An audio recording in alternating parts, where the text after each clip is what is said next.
tentang coding dan kecerdasan artifisial. Coba kalian lihat gambar yang pertama. Ini gambar apa ini? Senang. Ini? Sedih. Sekarang sedih. Ini? Senang. Ini? Sedih. Ini? Senang. Sedih. Gambar apa siap ini? Coba perhatikan. Gambar apa? Senang. Senang. Terus habis itu? Sedih. Dari mana kalian tahu? Karena di situ pola-pola juga dari senang sampai senang. Iya, ada polanya. Habis senang, sedih. Habis sedih, senang. Itu berulang kan? Itulah polanya. Nah, tujuan pembelajaran kita hari ini, anak-anak nanti mengetahui apa ini? Mampu menjelaskan apa itu berpikir komputasional. Yang kedua, peserta didik mampu menyebutkan dan memahami prinsip dasar berpikir komputasional. Kemudian menerapkan prinsip berpikir komputasional untuk menyelesaikan masalah dalam kehidupan sehari-hari. Jadi kita akan fokus mempelajari ini. Apa? Coba semua membaca bersama-sama. Berpikir komputasional sebagai dasar coding dan kecerdasan artifisial. Ya, jadi kita fokusnya hanya berpikir komputasional. Inilah nanti fokus yang akan kita pelajari. Coba kalian perhatikan ini. Gambar apa itu? Gambar apa ini? Itu berantakan Ibu, Iya, kamar tidur yang berantakan. Siapa di sini pernah melihat kamar tidur yang berantakan? Nah, apa aja yang ada di kamar tidur kita? Kasur, tempat tidur, terus lemari, bantal, selimut, ada juga yang buat meja belajar. Coba lihat ini. Ini kan ada meja belajar. Ini kasur tempat tidur. Ini itu alat rias. iya, alat rias. Ini lantai semua mainan. Nah, pertanyaan ibu, disuruhlah kalian membersihkan kamar ini. Apa nih yang duluan kalian kerjakan? Lantai dan mainan Ibu. Iya, ada yang membersihkan mainan. Artinya yang kecil-kecil kita pecah-pecah dulu masalahnya kan. Oh, nanti langkah yang pertama kasur dulu. Yang kedua membersihkan mainan. Yang ketiga membersihkan meja belajar. Jadi masalahnya itu kita pecah-pecah. Itulah nanti yang akan kita belajar. Ya. Nah, tapi sebelum kita menyelesaikan masalah ini, kita mau tahu apa itu coding dan apa itu kecerdasan artifisial. Ya, kita baca bersama-sama. 1, 2, 3. Coding adalah proses membuat serangkaian instruksi atau perintah yang dipahami oleh komputer. Ini adalah cara kita berkomunikasi dengan komputer untuk memberitahunya apa yang harus dilakukan. Dan KA ini singkatannya ya, KA itu atau kecerdasan artifisial atau artificial intelligence. Artificial intelligence. Sekali lagi. Artificial intelligence atau kecerdasan artifisial. Apa artinya? Dalam ilmu komputer yang memungkinkan mesin untuk meniru kecerdasan manusia. Pernah kalian memakai Google? Pernah menonton dari YouTube? Nah, apa ya kalau misalnya kita buka dari YouTube, mau menonton Upin Ipin, apa yang kalian ketikkan? Upin dan Ipin. Angkat tangan. Upin dan Ipin. Apa lagi? Apa bisa perintah yang bisa kita berikan? Contohnya, Video. iya. Upin, Ipin. Apa? Video. Upin dan Ipin. Video Upin dan Ipin. Kalau yang pernah kalian cari di Google, pernah mencari resep makanan? Ultraman. Nah, Zueki pernah mencari video Ultraman. Nah, selanjutnya kita akan belajar. Nah, arti berpikir komputasional. Jadi tadi kita fokusnya hanya berpikir komputasional. Nah, ya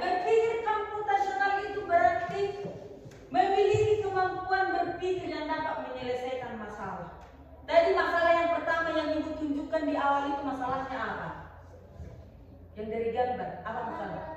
Kamar yang berantakan. Bisakah kalian menyelesaikannya? Bisa dengan ada tadi apa? Strukturnya, ya kan? Yang pertama apa dikerjakan? Seperti itulah komputer. Dengan kata lain, berpikir komputasional adalah kemampuan penting untuk memecahkan masalah dengan cara yang logis dan terstruktur. Logis artinya itu masuk akal, logika. Terstruktur itu artinya berurutan. Berurutan jadi kan, mulai dari langkah pertama, kedua, ketiga. Misalnya kalian lagi goreng telur. Kalian masukkannya duluan telur baru minyak. Apa yang duluan? Seperti itulah berpikir komputasional. Jadi dia terstruktur dari langkah pertama, kedua, ketiga, keempat, sampailah dia ke titik terakhir. Hasil yang kita inginkan. Nah, ada 4 prinsip berpikir komputasional. Berapa Bu bilang? 4. Nah, prinsip yang pertama adalah apa itu? Prinsip pertama, dekomposisi. Iya, dekomposisi atau decomposition. Ini aja yang dibaca ya, dekomposisi. Nah, dekomposisi ini adalah memecahkan masalah menjadi bagian-bagian yang terkecil dan lebih mudah dikelola sehingga kita bisa fokus pada solusi setiap bagian. Nah, lihat contohnya, merapikan kamar. Dekomposisi itu ingat, memecahkan masalah kompleks. Betul, kompleks itu artinya masalah yang berat, besar, ya. Jadi kita pecah-pecahnya dia menjadi kecil. Itulah dekomposisi. Ingat ya, masalah besar dipecah-pecahkan menjadi masalah kecil. Nah, itu prinsip yang pertama. Prinsip yang kedua adalah pengenalan pola. Pengenalan pola. Nah, pengenalan pola ini adalah mampu untuk mengidentifikasi dan menganalisis kesamaan dalam data yang memudahkan kita dalam memecahkan masalah lebih efektif. Ingat tadi pola yang pertama? Yang pertama sekali tadi Ibu tunjukkan. Yang gambar-gambar apa itu?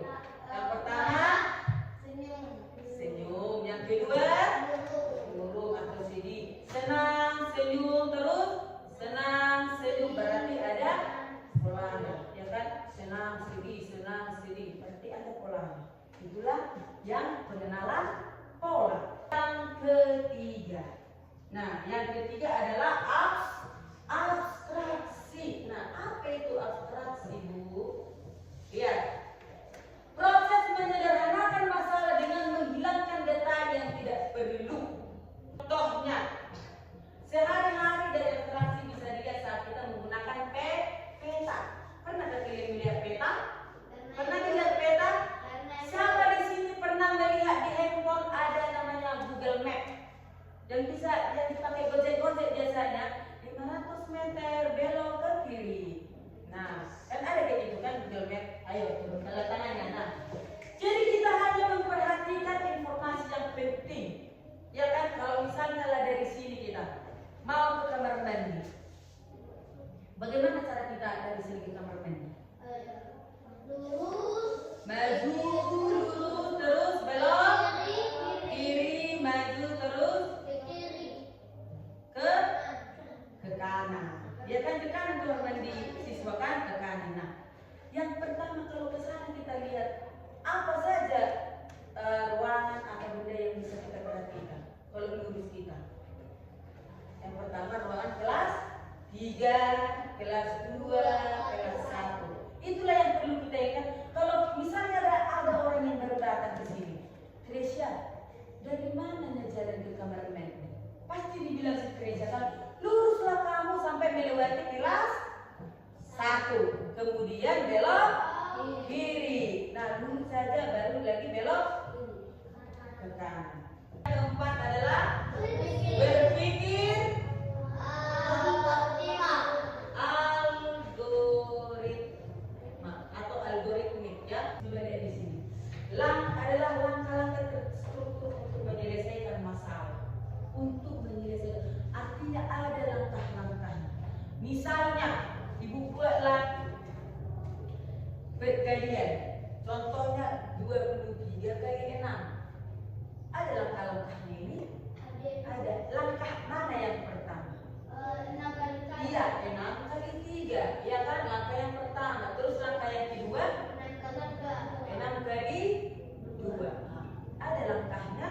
Nah, itulah yang termasuk ke berpikir algoritma. Nah, jadi ini berpikir algoritma itu terstruktur, ya.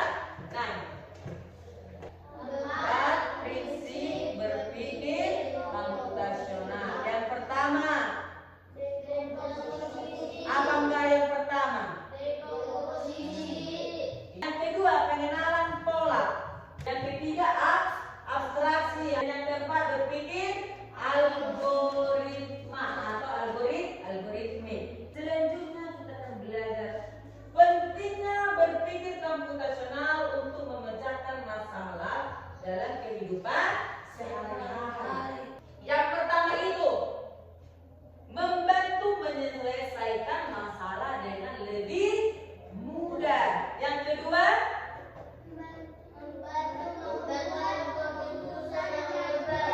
iya, misalnya kayak yang tadi, si Julai mau mencari potongan rambut yang cocok untuk muka lonjong. Kan ditunjukkan Google lah semua, ditunjukkan Google.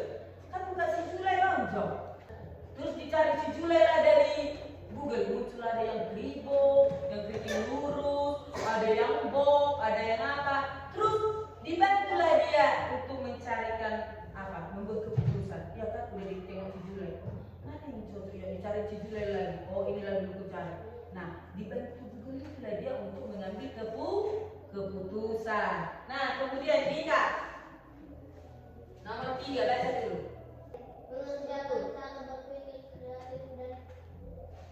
Terstruktur, mengajarkan cara berpikir kreatif dan terstruktur. Kemudian yang keempat, Peggy. Iya, yang kelima, membantu beradaptasi dengan teknologi. Nah, itulah pentingnya berpikir komputasional. Udah ingat tadi kan berpikir komputasional itu? Nah, sekarang kita melihat dulu contohnya. Sekarang kita akan kerja kelompok, diskusi kelompok. Nah, ini nanti akan belajar. Di sini ada 3 langkahnya. Yang pertama ada maju, yang kedua ada kiri dan kanan.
pembelajaran kita hari